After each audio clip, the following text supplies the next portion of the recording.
Hey, Upflippers, we have a great show for you today. If you've ever wondered how to scale a home services business, today we are going to find out how. I'm Ryan Atkinson, and you're listening to the Upflip podcast, where we learn how great businesses are built, how they're run behind the scenes, and how you can replicate their success. And today we have a special guest in Tommy Mello on the show. He's the CEO and founder of A1 Garage, which is worth more than $220 million. They're in 22 states, have over 700 employees, and he's been named a top entrepreneur in Arizona under the age of 35. Tommy, welcome to the show. I'm super excited to have you on. Glad to be here. Let's rock this thing. You are bringing great energy, and I always appreciate that. So this is going to be a great episode. But we're going to start in college. Let's go back to Tommy in college at the University of Arizona. And you get involved with painting and then fixing garage doors. How did you say, hey, I'm actually going to paint garage doors as a college gig? Yeah, it's a great question. So I'm from Michigan originally. Mom and dad got a divorce when I was 7. So only thing I knew how to do back then at that age was shovel snow and mow lawns. So I've always been a hard worker. And I lived in this house, and the rent was $700. Me and my other roommate paid $200 each, and the other guy paid $300 for the master. And Sean was managing this garage door company. He goes, dude, I can't find a good painter. And I was like, garage doors break? I just kind of always made fun of him. And then he's like, listen, Tommy, you're a hustler, man. You work your butt off. I was bartending. I was flipping Bowflexes. I was flipping cars. You name it, I was doing it. I sold shoes for women at Dillard's. I just always was doing jobs, working double shifts, whatever I had to do to make a lot of money. The harder I worked, the more I made. But I didn't have a real business. But he's like, listen, would you consider painting garage doors if I got you $100 a door? You got to cover the paint. And I'm like, how many can you do a day? He's like, yeah, 2 or 3. So I hired a painter to teach me, this old man. He was a pro painter, had all those machines. So he taught me how to feather on the paint after 3 tries. I went to Home Depot, bought a Magnum 5, bought Speed Coat, which is a glitted. It was $12 a gallon. And I got to the point where I could paint 10 doors a day. So after cost, I was making $850 a day. I drove a G20 Infinity, 96 G20 Infinity, put everything in the back so it was good on gas. I had a whole process. I do it Saturdays and Sundays, make about $1,700 profit. I was meeting up with these technicians. This is 2006 and 2005 and 6. These guys were making 80, 90 grand. This is before the housing crisis, right? This is when it was the peak of the market in Phoenix and Vegas and everywhere. And so me and my other roommate decided to start a business. And we realized really quickly that it wasn't as easy as it looked. Got into the yellow book because it was the last year they were actually meant something. And it was tough, man. We made every mistake you could think of. But now, the business is actually worth $1.4 billion today. We're going to do north of $260 million in revenue. Wow. And really what it is we're at 24% profit. And when you look at that number, there's a multiple of that. It's called EBITDA. And so we're going to ride this thing up over $2 billion. And I always tell people my playbook because they're like, oh, I'm going to get into garage doors. Then they do. There's no company that I think could outperform what we're doing. We're a technology company that happens to do garage doors.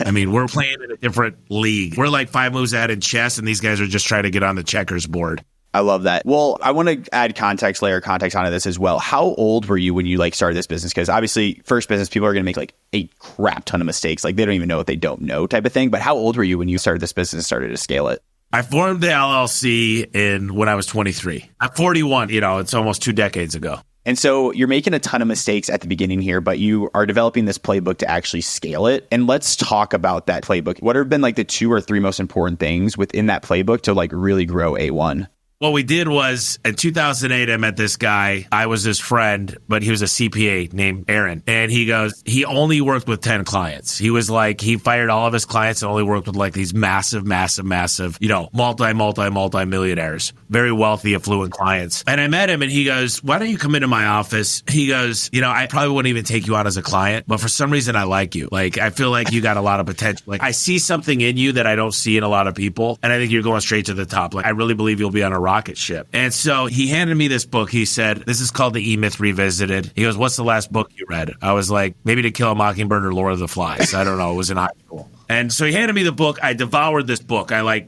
gave it back. It was I bought it for myself too. It's the Bible of home service or just business in general, running a franchise model. Michael Gerber, he was amazed. So he said, this is our red Bible. This is called The Ultimate Sales Machine by Chet Holmes. Read that overnight. Then I read The Richest Man in Babylon, and he got me reading every week, every day. That was the beginning. 2014, read a book called Rocket Fuel. Gino Wickman and Mark Winters. Figured out I needed an integrator. Hired Adam. My mom and stepdad worked for me. Amazing people. This is 2010. They moved out to help the the business. I separated from my partner, got a master's degree. 2014, got the right hand, the integrator, Adam Cronenberg. Went through 5 CRMs, finally pleaded to get with ServiceTitle. They would not let any other industry on. I got a hold of the CEO, the founder, and Ara said, I'm going to take a chance on you like everybody else seems to take a chance on me. Like, I don't know why, but they take a chance. They take a calculated risk. And I told Ara, you bet on me, I'll have more technicians than all the other garage door companies combined. Give me a chance. And he believed me. He sent out 10 success managers, got on a ServiceTitle. Then I started my podcast, The Home Service Expert. This guy named Al Levy came on, the 7-Power Contractor. I got the book. And Al Levy, I was 17 million when he found me. And he said, there's no systems, there's no manuals, there's no standard operating procedures. You're running this business kind of blind. You're not making a lot of profit. He's like, let me help you. So we built the manuals, the standard operating procedures, the checklists. We put systems in place. And I stopped being a firefighter. And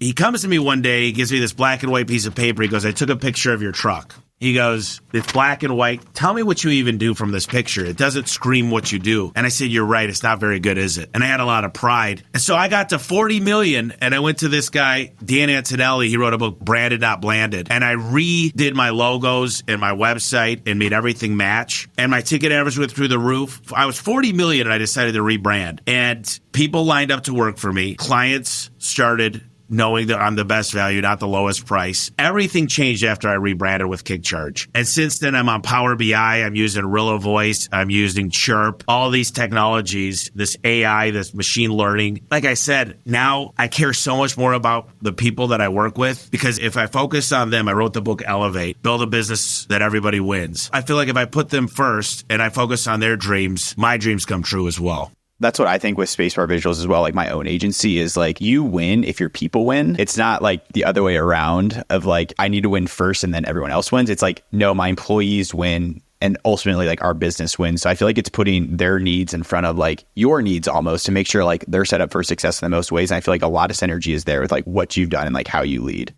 There's this old story, you probably heard it. This guy shows up, he's got a pool company, his guys are putting in this pool, and he pulls up with this brand new Ferrari. And they go, man, that's a beautiful car, man. I wish I could have a Ferrari like that. He goes, listen, you work hard every day. You show up. You just put all in. You work when I need you to work. You pick up a weekend shift. You do everything I need you to do in 1 year. I'll have a new one.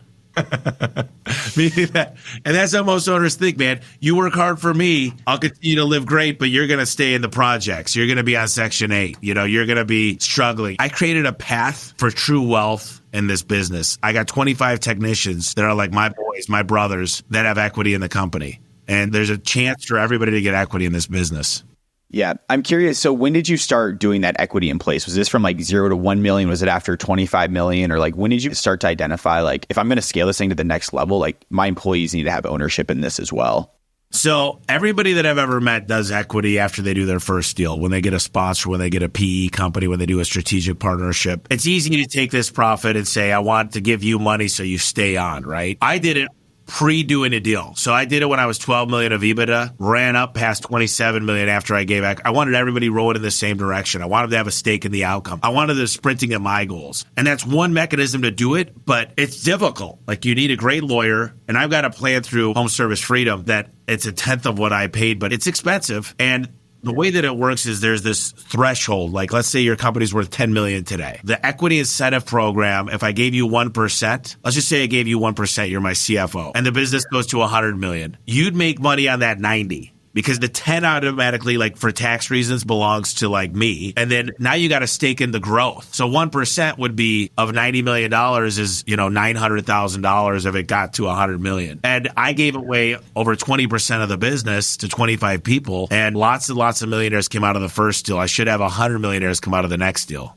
Dude, that has to be so like rewarding as a business owner, as an entrepreneur to like make so many millionaires essentially. Some people are just like, I'm happy to pay people's paychecks, but to make someone actually a millionaire, I think is super interesting. And I want to kind of hone a little bit more on like how you scaled your business at each stage. So could you kind of elaborate on like some of the key marketing strategies that helped you guys become like a national leader? Because some people listening are like, holy heck, I want to do this. Like, how do I do this? But like, how should I market this? So can you talk about some of those key strategies that helped you scale at high level at like each stage, essentially?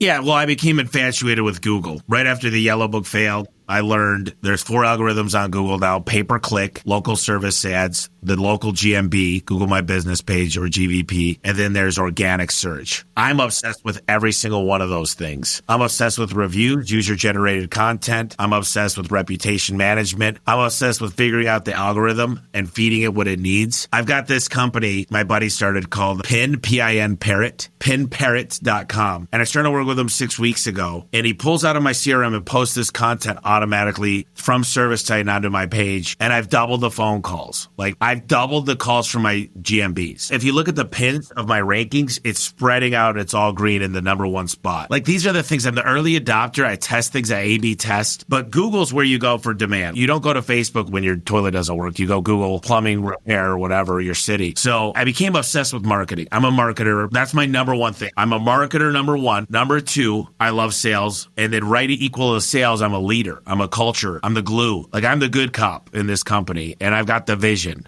And people are following that. So I think I A/B test. People say they tried Valpak and they say it didn't work, but I went all in for years and figured it out how to make it work, and like A/B tested hundreds of variations and different offers. And I still do that on a monthly basis. TV, radio, billboards. Once Google's doing its job and you're in all 4 algorithms at the top, then you do TV, radio, billboards for brand awareness. And what happens from there is you get a higher click-through rate. You get more people searching your name. You get people, it's just this omni approach to being kind of everywhere. But a lot of people, what they do is they spray and pray. They're like, we'll try this, we'll try that. And they get so much of this ego. Oh yeah, people are talking about me on the radio, but it's nobody remembers who you are. You did it for 2 months. You didn't go all in. And they kind of sprinkle stuff around, and they never really get focused. They don't have the KPIs. They need these 4 KPIs to win. What's your booking rate in the call center? What's your conversion rate? When I knock on your door, how many of those are you converting to sold jobs? What's your opportunity job average? And what is your cost per click, or your cost per acquisition? You got those 4 KPIs. This is how I buy companies. This is how I build my budget. This is how I can fix any company on the planet with those 4 KPIs. And my numbers are down to a science. Like, I know my booking rate down to the decimal. I know my conversion rate. We just did our meeting with Cortec, who's our sponsor, 99 pages of data looking at what's our turnover rate per market. How many guys did we hire? What's our capacity planning? How's every single source of our marketing working? In my call center, what's my booking rate? What's my average time to book? It was 5 minutes and 47 seconds. That's my booking to average time on the phone. Like, the data. I took advanced calculus. It's not crazy. I used to carry a TI-83 in my back pocket.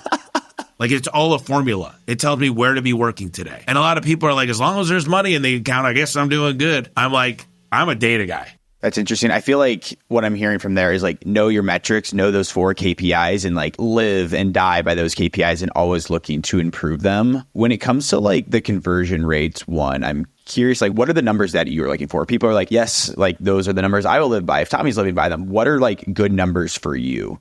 So on service, if I'm going to ring the doorbell, which I never do, I always say, friends knock the door, strangers ring the doorbell. But on a service call, I'm getting more than 90%. We only consider over $100 a conversion. We put our conversion rate as over $100 because the service call is $39. So I'm looking for a 90%. We're at 94.3% right now. I don't even want to walk away from that other 5%, but not everybody's our client. Not everybody's like make a deal, Charlie. So like, we're marketing more to the affluent, the people that actually want to fix it the right way. They're not looking for a Band-Aid. And then in sales, for door sales, we're looking for 60% plus. That's new sales, new equipment. And I always tell people, when you get far above 60%, raise your prices because you can't service everybody. So that's what we're attempting. We've got a whole 8-step process to make the customer satisfied, but it works every time to convert the client. And it ends up helping the client out and helping us. And we got a 5 green lights to convert service to sales. And we're at 73% conversion on service to sales when we do transfer it to our product specialist. If it's a better opportunity for the customer to replace their door, we bring it up because there's some really beat up 15-year-old doors that are falling apart. It's not worth fixing it.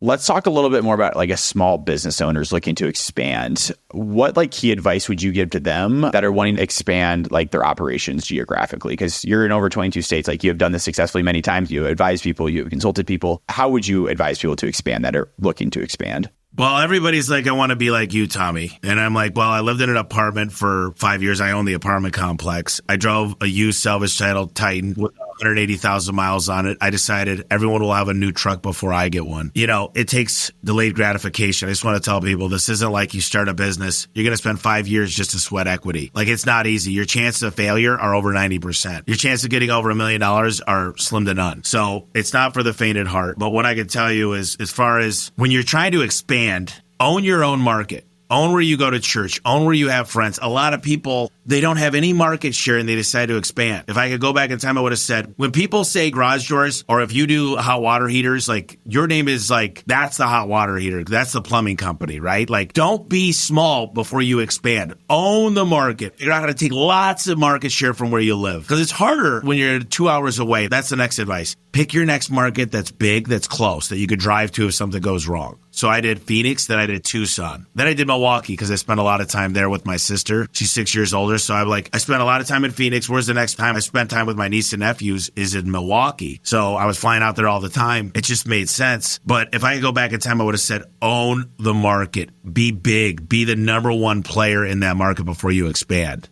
So how did you identify like markets you want to go to? I know you just said like 2 hours away, Milwaukee as well. You had family there, you're spending time there. But was there actually, you're a data guy, like what numbers were you looking at? Well, before it used to be, I'd wear a blindfold, go to a map and do pin the tail on the donkey. Now I'm like very, very analytical. I look at how many new home builds, what's the average credit score, what are the competitive analysis, what can I do on Google? We pull in 20 data streams and kind of identify, like, we're not going to a market unless we can get to 3 million of EBITDA. And we look at the competitive analysis. And quite frankly, if there is competition there, it's better for us because we kick the competition's.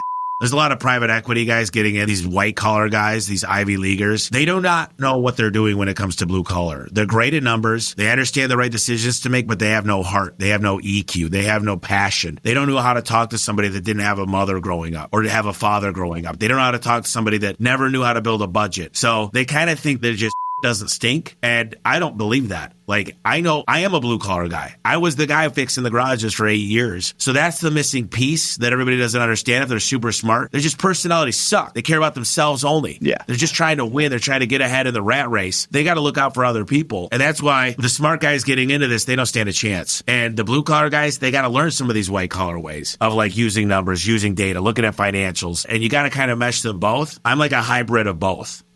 Yeah. I feel like you have to like walk that line of being blue collar, because this is like a blue collar business at the core of it. But like you also are using data like everywhere and like using technology where that leans a little bit more like white collar. So I think that's super important for any entrepreneur that's wanting to get started. Is like you have to, one, have EQ as what you talked about, but be able to walk on both sides of the line and be able to see both of those sides. It's going to be tough. Listen, if you guys think I'm going to do garage doors, we're on an island. Like, there's HVAC companies. There's about 25 HVAC companies that are doing well over 100 million. The garage door companies that are doing great, they do commercial. Other than that, there's nobody doing what we're doing because it's a small average ticket. You got to understand, we're taking 20,000 calls a month, running 16,000 opportunities, 16,000 a month. You get to the point where you could run. It's not easy to rebuild. If I could go back in time, I would have said, what has the biggest average ticket? Like flooring, HVAC, plumbing, electrical, roofing, solar. I want windows. I want to go after things with a massive average ticket because there's 500 competitors for garage doors. Like, people are like, oh yeah, you don't know my industry. It's more competitive. I'm like, yeah, BS. It's all competitive. It's all tough. Money will find a way. Like, Google pay-per-click, you know what to search because you know where people are spending money. Money kind of shows you where the money's going. If you see an ad in the Yellow Book and it's a big company, that ad's working. They have attribution. Success leaves clues. You see the number one guy on Angie's List, that dude's making money off of Angie's List. You see a guy posting 1,000 ads a day on Craigslist, that guy figured out a way to make money off Craigslist. It all works. It just depends on your playbook. I feel like a lot of times what we do here at Space Bar Visuals is like we look at like what are our competitors doing? Because like we're in video production, like we're not the first mover in this industry by any means. But when we look at our competitors to see like what they're doing, we get a good idea of like, oh, like maybe they have done this successfully and we should consider doing this as well. So I feel like it's super important to like kind of evaluate like what the competitive landscape looks like, where are people spending money on Angie's List, Craigslist, and find ways to make it work for you as well. Well, the first thing I did, because I'm blowing up my social media too, I'm going to add millions and millions of followers. So I said, who's killing it? Gary Vaynerchuk's, Alex Hormozy, and Dan Martell. Dan Martell, joined his group, paid him a lot of money. I'm one of 6 in this highest platform. He said, you got access to anything I need. So we're flying out there. We're building a whole content strategy. Alex Hormozy just came out and said, I spent $3 million on my social team. $3 million. But the deal is, like, I've scattered all this out. Like, I've got the whole playbook. And yes, we're going to have 20 people just working on our content. 20. Wow. There's going to be 2 people just for YouTube, 1 for LinkedIn, 1 for X, which is Twitter, 1 for TikTok, 1 for Instagram. And then we're going to have 2 just doing outreach on social. Then we're going to have 1 just for the podcast and 1 for our Facebook group. And then you got the content strategy and you got the production team. Like right now, I've got 5 cameras pointed at me. I'm going all in. I don't go anything like, oh yeah, let's just see what happens. Let's just test it out. I'm like, dude, we're going to fail a little bit, but we're working with the guy that trained Mr. Beast. I mean, I'm going straight to the top because I'm not afraid to pay to get results. Like so many people are like, yeah, one day, today's day 1. I'm the first guy to ask for help. I'm the first guy to pay up. I don't want discounts. I want value. I want to be better than you. I want you to train me so good. And I told Dan, I'm like, you might not want to train me this because I'm going to pass your ass up. Yeah. And he's like, you're one of the only guys that I believe could do it. But he goes, bring it on. He likes the challenge. So I've got great people around me and I always ask for help and I pay up for great advice because it's so valuable. The difference between millionaires and billionaires, millionaires get up early. They take cold baths. They're in the sauna. They eat perfectly. They take in the right vitamins. They're praying every day. They're good dads and moms. Billionaires, they're a little bit lazier. They just call the right person and they know they got the best Rolodex. They're like, this is the guy we need. They don't go, we're going to outwork you. They say we're going to out-delegate you. We're the best networkers. We pay for access. And that's the difference. Humbly, I'll say this, but I'll be a billionaire within 2 years. And guess what? I'll be way under 45. I'm ready to go, but how many lives can I change? The difference is like, I'm not going to go buy my own island. I'm going to change a lot of lives. And I'm in the blue collar industry. And guess what? AI is not replacing the guy changing out your furnace in the middle of the night. AI is taking out guys like you, videographers, no offense. AI is taking out things like lawyers. AI is taking out things. If I shot a sitcom today, AI could finish the whole series with after I shoot the first one. They're coming after everybody that's creative. AI's taking that down first. So like my stuff, there's going to be a lot more people in the trades because AI is not coming after us anytime soon. There's no robot going to walk into your house and fix stuff. I like that. And as we kind of wind down here, I want to ask, I think something that has been a big takeaway from me is your mindset. I feel like you are like a very confident person. You're like very, very sure of like what you want to do. And like, obviously you have the results to prove it. You've done this before type of thing. Talk to me about like your mindset though, when it comes to like entrepreneurship and how you lead. I think it is super interesting. I think people need to develop this mindset. It's a muscle that needs to be built. So can you talk to us about that muscle that has been built for you with your mindset with entrepreneurship? Yeah, well, the first thing is I focus on what I'm great at. I built an org chart originally and I found out things that I hated. I hated payroll. I hated being a CFO. I hated, I think a lot of people right now are doing minimum wage jobs. I haven't looked at my email in years. I have somebody that handles that. I'm not doing minimum wage jobs anymore. I'm not doing $25 jobs. I'm not doing $100 jobs. I know how much I make per hour. The only reason I'm here is to lead and show up and like be a good guy, a great visionary. Like I'm here at work. Like I got my training center right across. Like I'm present.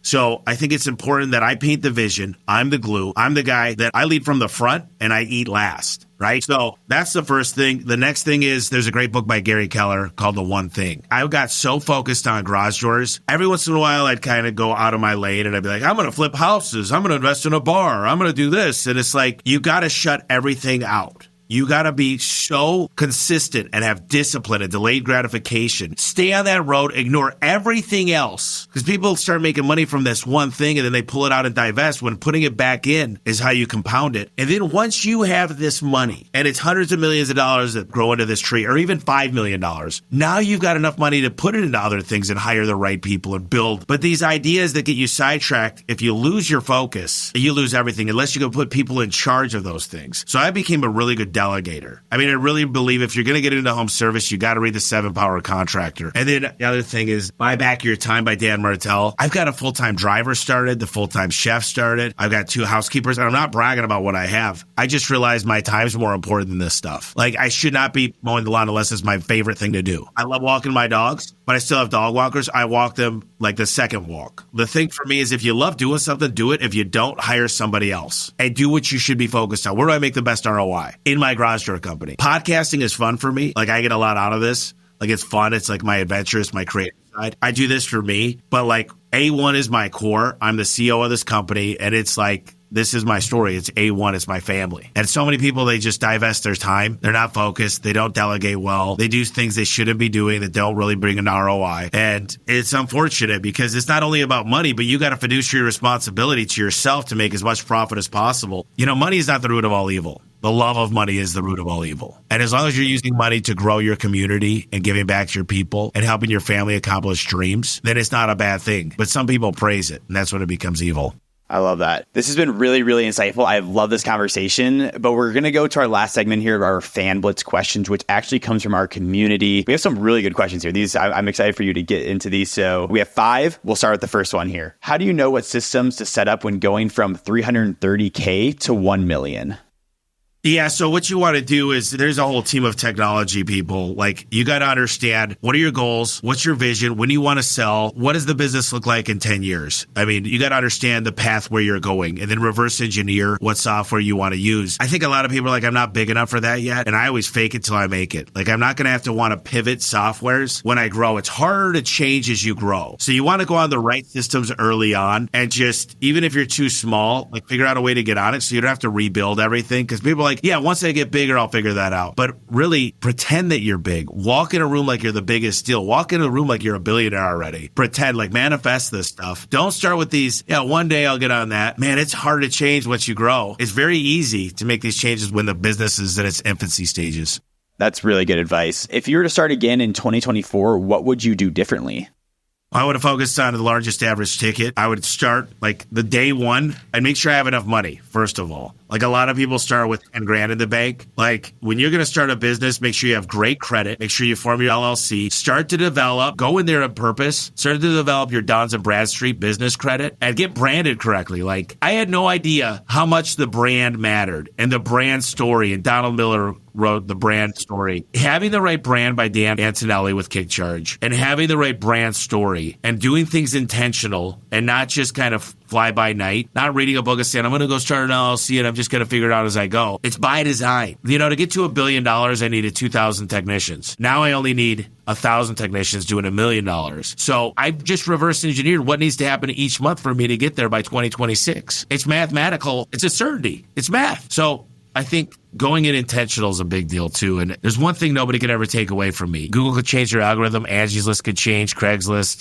Valpak could go out of business. No one's going to take away my relationships. I'm a networker. I shake a lot of hands. I'm smiling all the time. I'm talking on stages. My personal brand is part of it. If I could start today, it would be focused on my personal brand just as much as the business, and network. Build a Rolodex. Know who to call for what, when, and pay up for it. Don't be cheap. Especially when you have friends that have skills that you don't. I always will pay a surplus for them just to keep that relationship and know that they're valued. Number 3, I'm interested in, because I was going to ask this earlier, but I knew this was a fan question. How do you avoid shiny object syndrome and just focus on garage doors?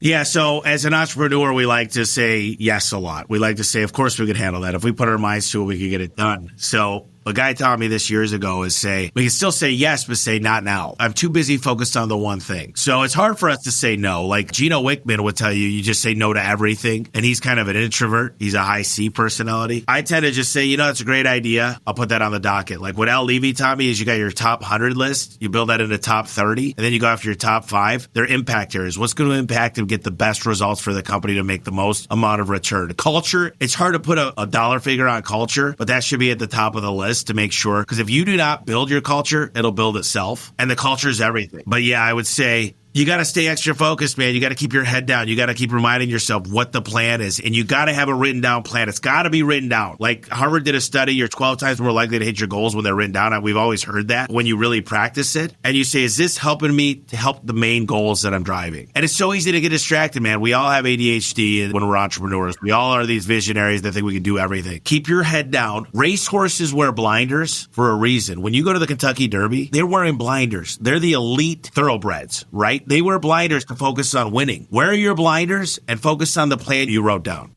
If you could work on a celebrity's home, who would it be?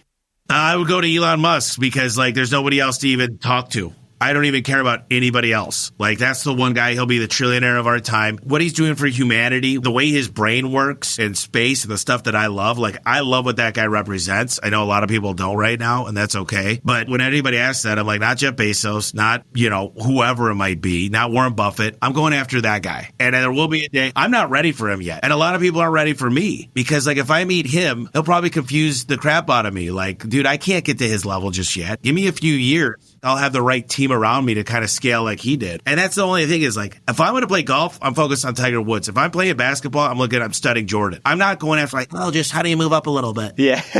I want legacy. I love that. That is great advice. But then last one for you. If you could change one thing about your business, what would it be?